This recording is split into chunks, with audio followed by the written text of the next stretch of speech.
So, Principal Yaga is dead, and today we're explaining why one principal killed another, and why Yuji joined an illegal fight club. To start things off, the first part of episode 5 takes place many years ago, way back when Panda was first created. In the Jujutsu world, Panda's creation was a massive deal because he was the first cursed corpse in history that could produce its own cursed energy. Throughout JJK so far, we've seen tons of different cursed corpses, and they're usually just puppets that need cursed energy to function. Normally, these puppets need to receive cursed energy from an external source, but at some point the energy will run out if the sorcerer stops feeding it.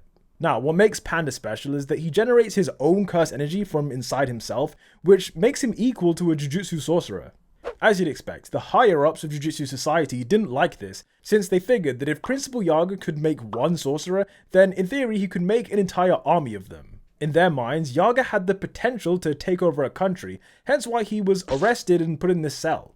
During this scene, we see him being questioned by Principal Gakuganji, and there was only one thing this old man wanted to know, which is, was Panda created on purpose, or was it by mistake? If Yaga created Panda on purpose, which he did, then that makes him technically a special grade threat. But unlike the other special grades, he's someone who they can kill if they want to, and they can also just lock him up if they want to.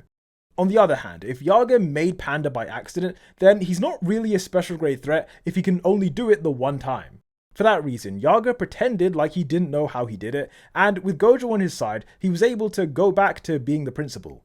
Of course, the truth is that Yaga knew exactly how he made Panda, and in secret, he went on to make even more of these self-sufficient puppets. The name of one of those puppets was Takeru, and this is where things genuinely start to get sad. In order to make sense of who Takeru really is, we first need to explain the process of making a cursed corpse. By examining someone's body, Yaga is able to get physical information, and through his own method, he's able to turn that physical information into soul information. This is possible because the body and soul are deeply connected, as we know. In fact, in one panel, Kenjaku theorized that the body and soul are literally the same thing. Anyway, the soul information that Yaga creates, that's a replica of the original, meaning that it's not the actual person, but it does have their personality. Once Yaga has this, what he then needs to do is put 3 compatible souls into the same cursed corpse. Inside the puppet, these 3 souls will then observe each other for 3 months, and after that 3-month period of them watching each other, they'll start producing cursed energy. As long as the cores stay intact, then the puppet should live forever, although its personality will be influenced by mainly one specific core. When it comes to Takeru, the dominant soul in his body belongs to a boy of the same name, and that boy was Kusakabe's nephew. As we know, Kusakabe is a powerful grade 1 sorcerer, and when his nephew died, it sent his sister into a depression. Her grief was so overwhelming that she could barely function, and so, in the past, Kusakabe went to Yaga for help. His main wish was that Yaga could make a puppet based on Takeru's information, and because Yaga is a nice guy, that's exactly what he did. The end result was this yellow puppet that had Takeru's personality, and for Kusakabe's sister, this was everything.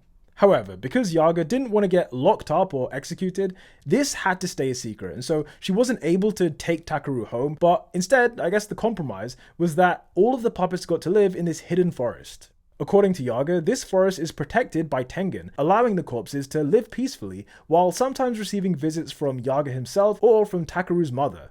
You're probably wondering though, if these cursed corpses have to live in secrecy, then why is Panda allowed to roam the streets, climb rooftops, and even join Jujutsu High? Well, the reason is that officially Panda is one of a kind. That's the official story. And so the idea is that he's not really a threat by himself, but of course, if they knew that there were tons more cursed corpses like this, then yeah, they'd probably all be killed. In fact, in this episode of JJK Season 3, Panda himself was kidnapped and restrained by the higher-ups. It's important to remember that when Gojo was around, the higher-ups couldn't do certain things, because they knew that if he wanted to, he could just massacre them all and then begin his own Jujutsu society, if he wanted to.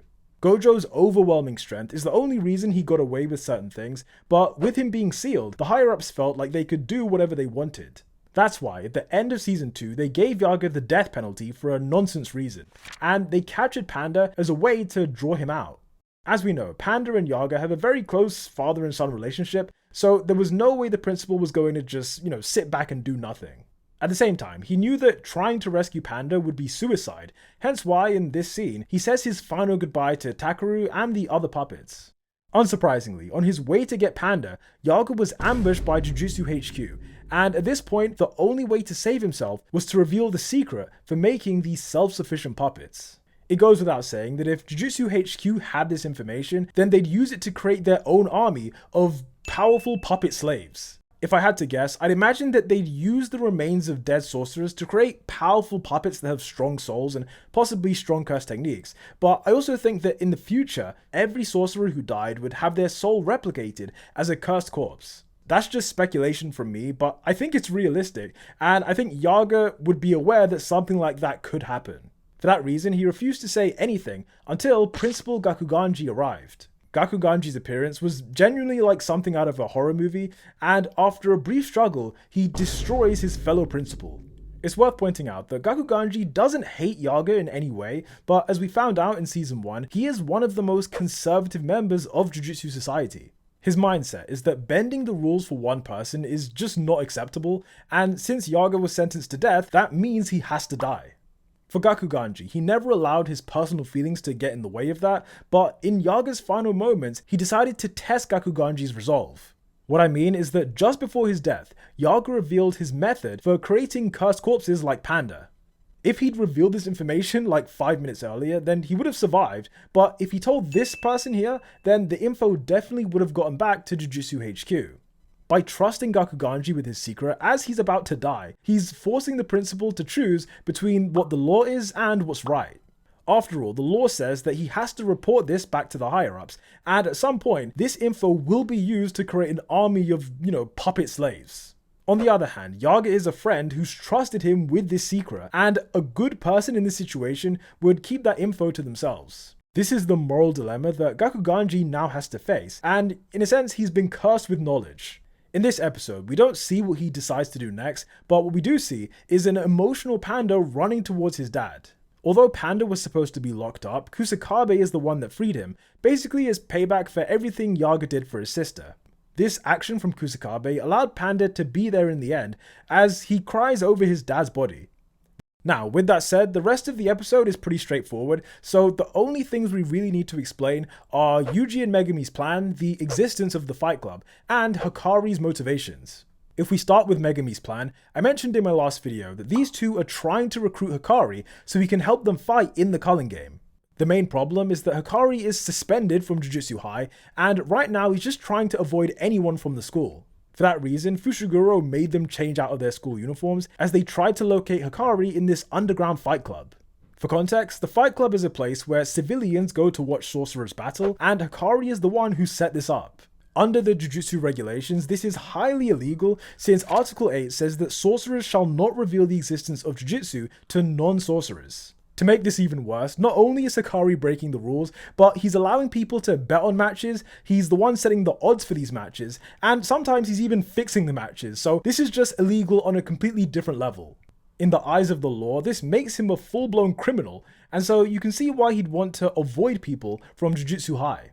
Now, Megumi's plan to meet Hakari was to join the fight club as a competitor, since that was the safest way to earn his trust. After all, Yuji and Megumi have never met Hakari before, so if they just walked in off the streets and were asking to meet him, then odds are he'd just tell them to go away. A much better strategy is to impress Hakari during one of the fights, and Yuji realized this after speaking to one of the goons. This is why, after Yuji was accepted into the club, his goal was to put on a show for the audience. However, what he wasn't expecting is that his opponent would be Panda, and Panda was also there to find Hakari. The interesting thing about this is that Panda and Hakari do know each other and they are friendly with each other, but despite that, Hakari still hadn't come to meet him. Instead, he chose to keep his distance by staying on the rooftop, and through the CCTV, he could see all of the fights and all of the other stuff that was going on. As a quick side note, Panda mentions later on how he did try to meet Hakari, but he just physically couldn't get close to the door, and in a minute we'll talk about why that is. For now though, the main point is that Panda and Yuji did put on a show, with Yuji going into the crowd and just flipping over the crowd and generally just being an exciting wrestler type person. From Hakari's perspective, he never thought that a random stray sorcerer could beat Panda like this, and the fact that Yuji was fighting in a way that entertained the crowd, all of that just made him an incredibly interesting prospect. Because Hakari is a gambling addict, all of this was just super exciting to him because for the first time in a while, someone had defied his expectations. That's why he wanted to meet Yuji after the fighting tournament was done, but before that, Itadori still had to fight other people. Now, while all of that was going on, Megumi was just lurking around since Hakari didn't allow him to take part in the fighting. Compared to Yuji, I guess you could say that Fushiguro is intense, and his general attitude is just something Hakari didn't like. That being said, later in the episode, he meets up with Panda in a nearby woods, and this is where we learn a little bit about Kirara. For context, Kirara is another suspended third-year student and seems to be Hakari's girlfriend.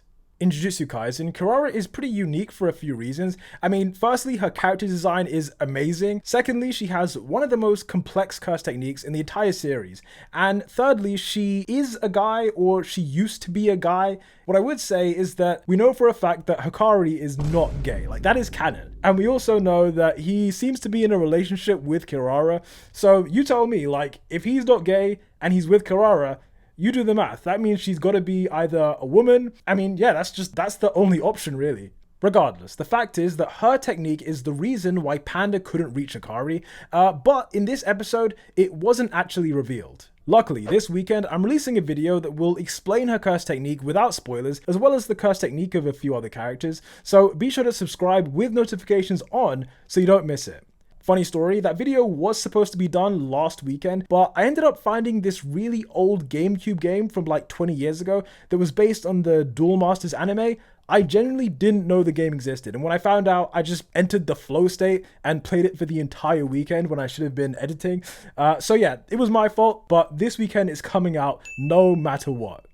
Anyway, some final things to say about episode 5 of Jujutsu Kaisen season 3 is that Megumi and Panda come up with a plan to make sure that Yuji just gets enough time to convince Hakari to join the culling game. The reason why they feel like they have to do something is that Yuji is a person who sucks at lying, and so it's very likely that at some point Hakari will realize he's from Jujutsu High. At that point, Hakari might call in his goons to attack Yuji, and so Megumi and Panda are trying to stop that from happening. Their plan is to knock out the guards in the area, to stay away from the security cameras, and to make sure that no one enters the room once Yuji goes in. By doing all that, Yuji might have enough time to get his point across, and at 1 AM, Yuji was finally invited in.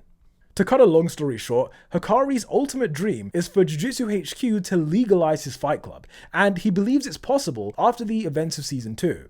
Remember, the government revealed that cursed spirits are real after the Shibuya incident, even though Article 8 says that Jujutsu must be hidden from non-sorcerers. Therefore, Hakari's opinion is that the regulations will have to change pretty soon, and given that the public knows about Jujutsu, it's not crazy that they would allow fights between sorcerers. If these sorcerer fights become legal, then Hakari can expand his business, so yeah, ultimately it's all about him making money. Because Yuji is strong, he could be a soldier that fights for Hakari's side, because, Hakari will need muscle and he'll need political influence if he wants to change the regulations. For Itadori, this was the perfect moment to try and propose a deal, but before he could say anything, Hakari's phone began to ring. Although he didn't pick up, he could see that this was Kirara, and Kirara only calls him when there's something wrong. As soon as this happened, Yuji became suspect number 1, although Hakari didn't reveal his hand straight away. Instead, he poured Yuji a drink and just kept the conversation going, waiting for Itadori to slip up.